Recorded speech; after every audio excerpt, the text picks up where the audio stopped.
Alright guys, welcome back to the channel. Now, we have some answers. Basically I had a meeting with the engineer just the other day and all good things. Right now the body's sitting over there. I've just made up a bit of a dolly, well in the process of making it. I just need to put a couple of front mounts on. I've made that so I can continue, I can jump straight back onto that at any point without having it on the chassis. So the dolly is effectively acting as a chassis with heights of body mounts exactly the same as a chassis. That way, when it starts to get more shape to it and more rigidity, I'm not going to put it back onto the chassis and realise that I'm not square and flat, etc, etc. So should have done that a little while ago, but I got around to it. Just some scrap stuff out the back of the shed. So yeah, that will come in handy. But for the meantime, we're jumping over here to get the foundations of the whole build underway. Back to the engineer. He was pretty happy with how everything's coming along as far as bodyweight goes. He has, if I just cruise over here, first meeting, he's drawn up a few things of how to link stuff together. So I've got some information there of how to link all this top section of the firewall up with the panel that I've made at the front. He's pretty happy with everything behind that as far as structural integrity goes, but it's just linking the two A pillars together and how the guts of the original G60 pillar meets into that. So that's all pretty straightforward. In fact, I think it's a fair bit easier and more straightforward than I originally thought it would be. So that's sitting over there for the time being. Now we got to the end of the meeting and I sat one of the guards up there on, because the body was on the chassis, and he said, oh, what are we going to do about the fact that the axle's not in the right spot? So we had a bit of a look around and the outcome was to shuffle the whole body and motor back on the chassis, which we're going to get into now, which means we need to, obviously that hinders a few other things, which I'll go through. Now, we're aiming for about 180 mil. So every body mount needs to come back 180 mil. Well, the first 6 do. The other 4 at the back, because there's 10 on a GU patrol. The first 6 at the front of the vehicle need to be moved back. The rear 4 don't really matter because that can be stuffed around with the tray. Front ones aren't too bad.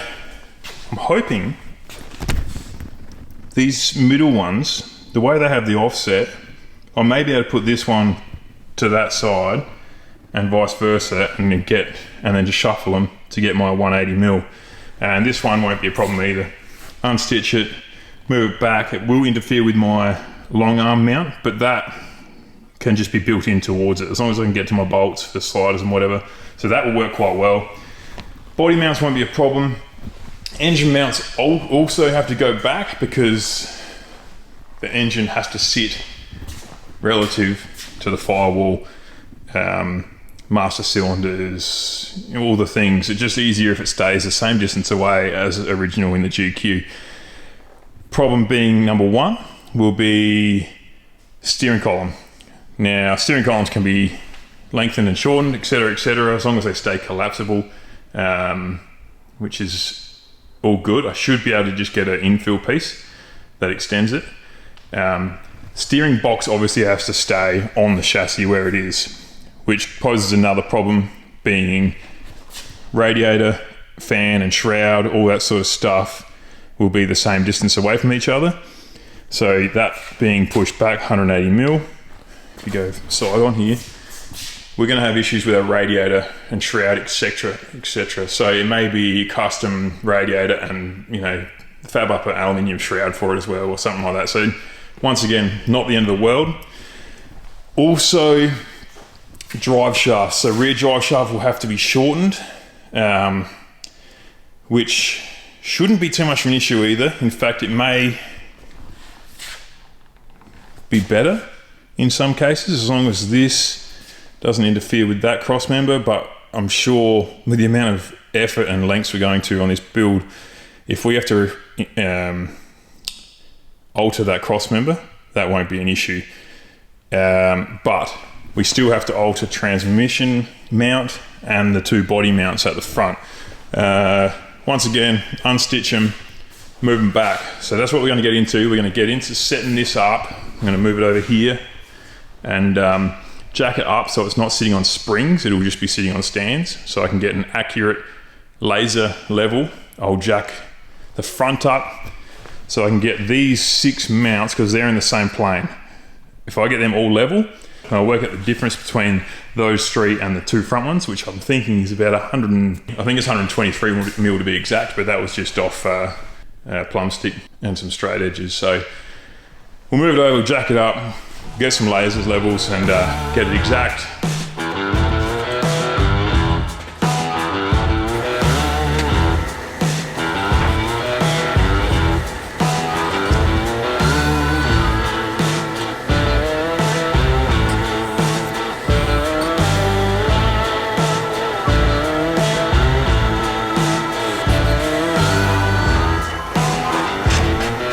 So engine's out.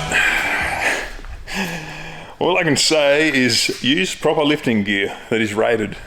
I couldn't, as you saw, I had to get the forklift from work, so I couldn't lift it with that. I could have if I split it, but I couldn't be bothered splitting at this point, so I went and got the gear, the forklift from work, and job done. Okay, so what I'm doing here is getting the chassis to basically have a datum point.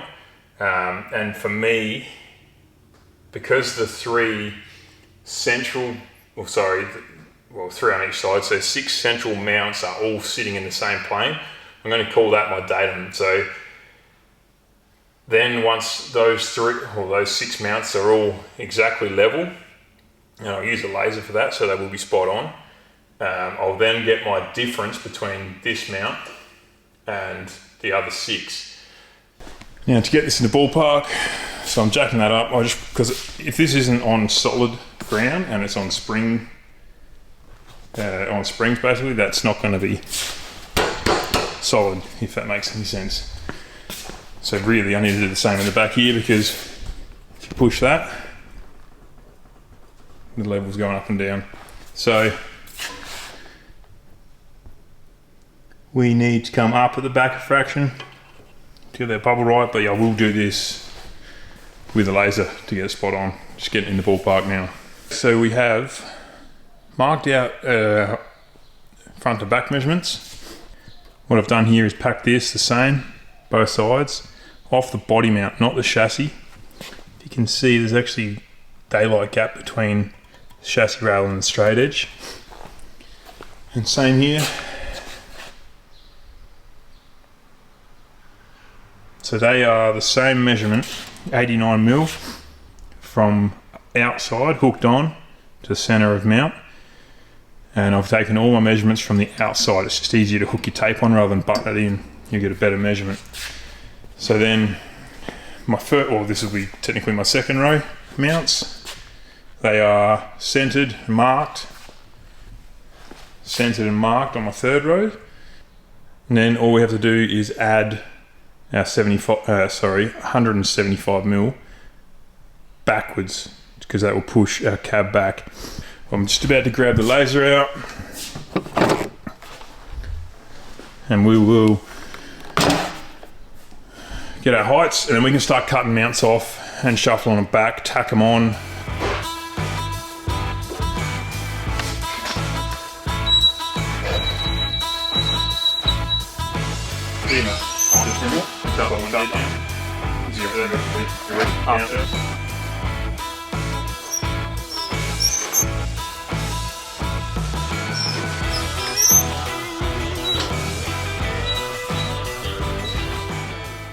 Well, that is not bad. That is spot on for them 4. So now that they are all reading the same, it means my levels must be kind of in the same ballpark. I've marked the top of my mount there, and now we will set our lasers to this, which means we'll move the stick down, the laser down the stick, and then we'll measure the difference between the 2, and that'll give us that difference between mounts.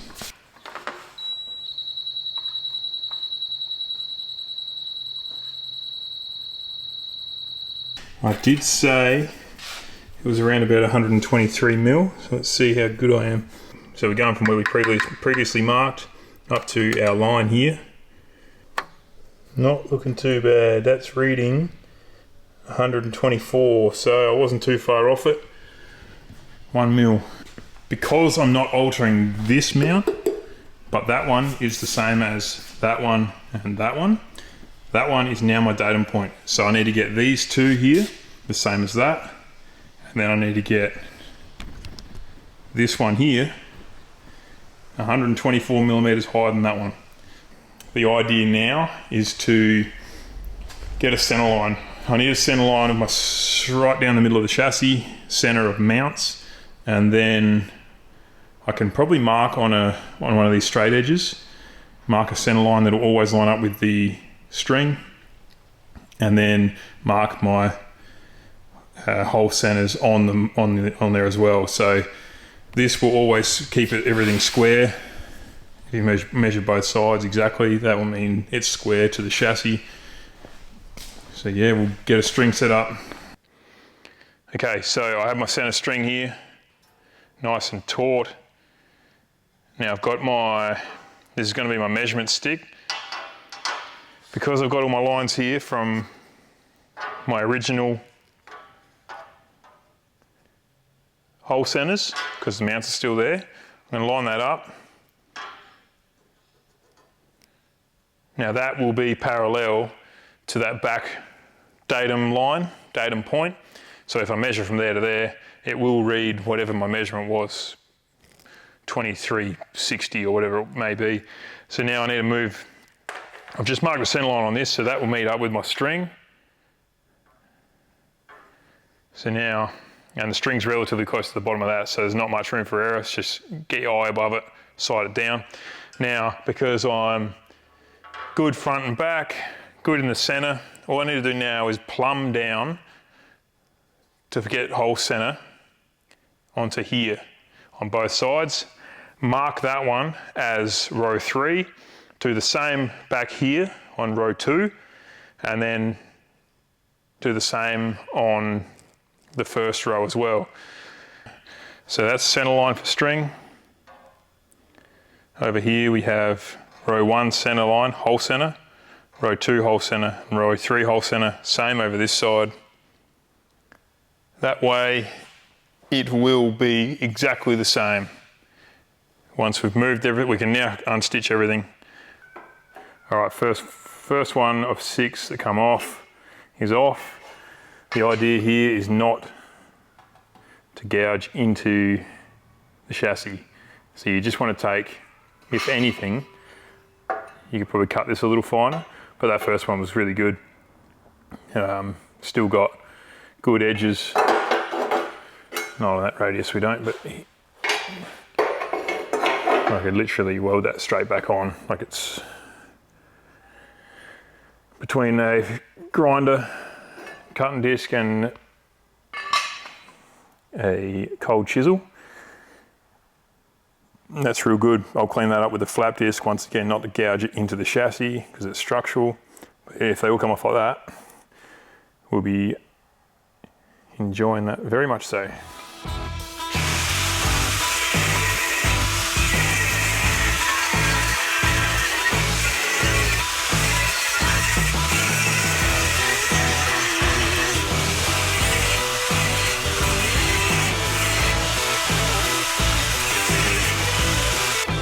Well, that was a bit of a nightmare, that one.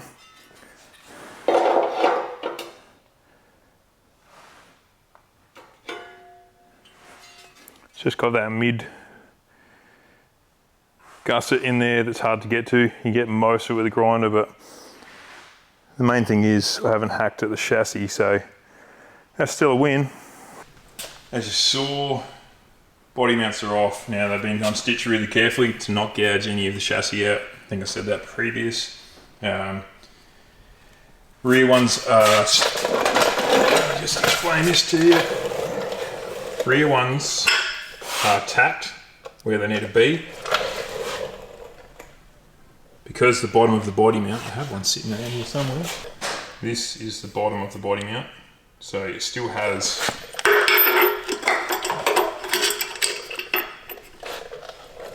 that's effectively what will be sitting there. So I've had to notch out my long arm mount, which is no dramas.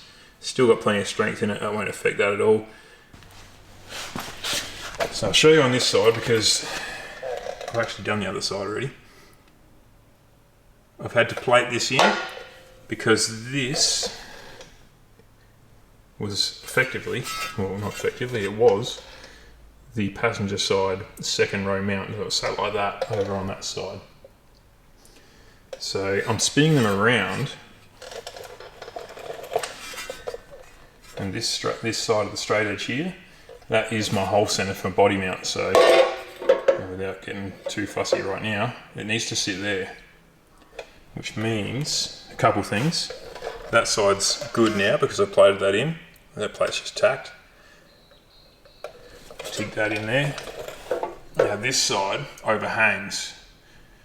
I've notched this out so I can bend that around and shorten it, still having some gusset strength there. Also underneath,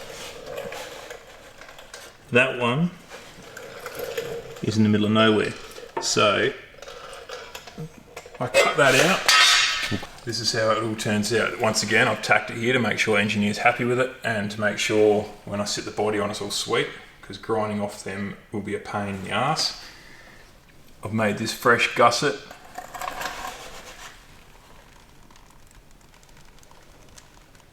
So I can still get to that radius arm bolt easily. It also still has OEM sort of style about it, which is nice. But yeah, that is what I'm aiming for. And if you look down here, that is dead center of my straight edge. Dead center. So, and also the other thing that I've got to not work out, 0.05 of a degree out, which is that close to perfect that it does not matter. Okay, what I need to do, well, I don't need to, but if you can see that bend on there, it's just easier if that's flat for this stage. So I'm just going to press it out.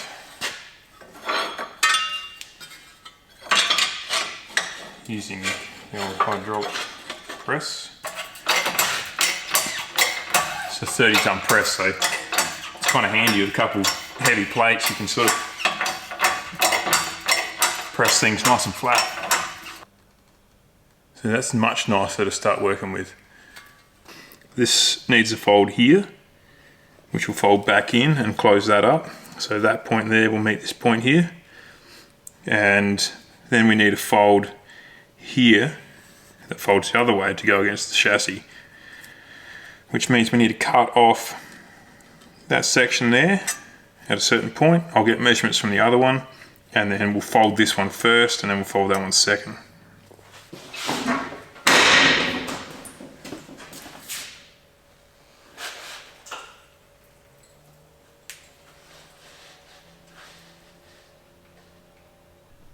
Now we just need to fold down there and we should be pretty close.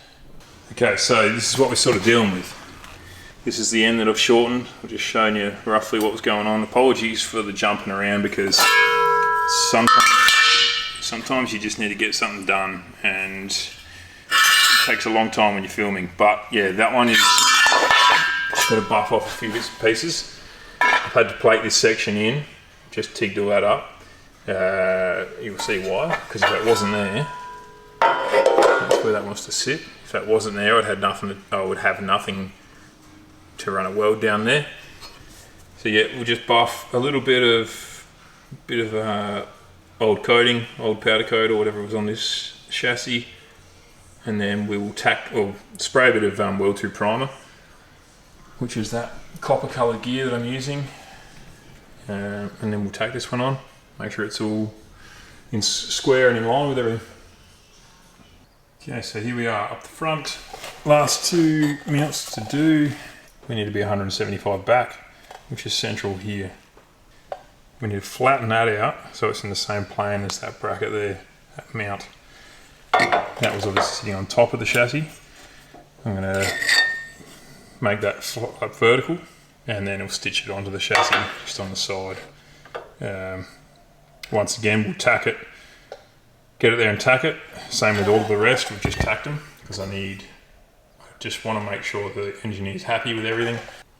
So to do this, grab the oxy, got the other one in the vise here, we'll flatten him, or heat it up and just like push that over. See how it goes.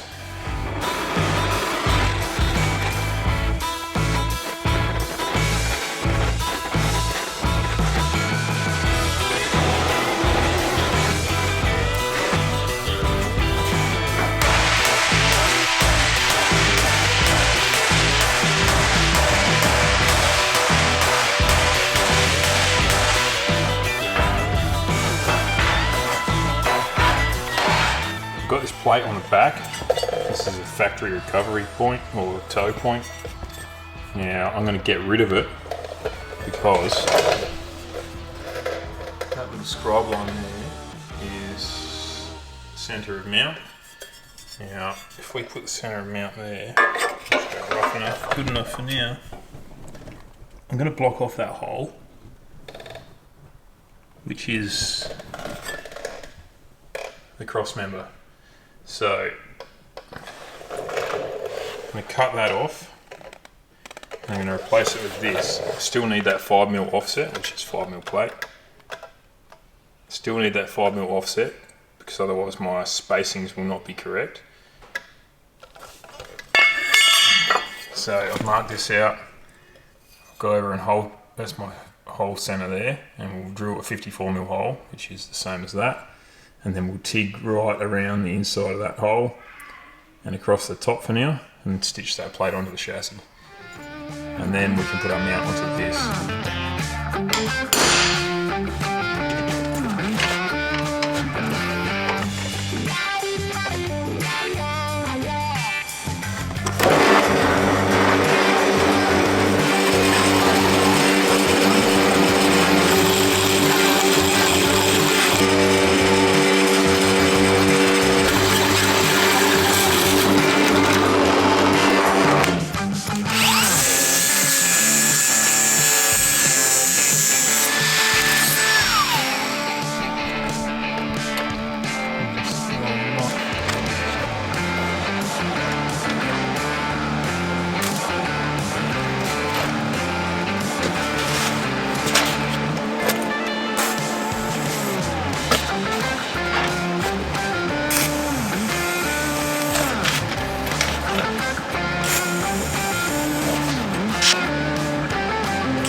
So,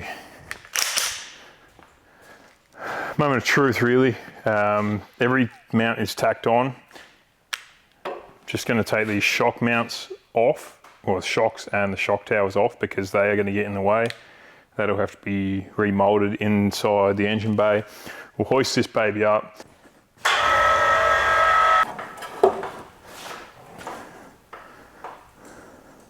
Alright, steering box is out. Should be able to just come down slowly. Body mounts line up, bolts slid in, no dramas. Better than they did on that actually, which is probably no surprise.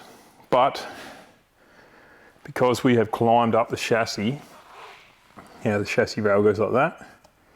We are now bottoming out under there, which we need to gain 20 something mil. So a couple options. I could do a body lift. That'd be the easiest.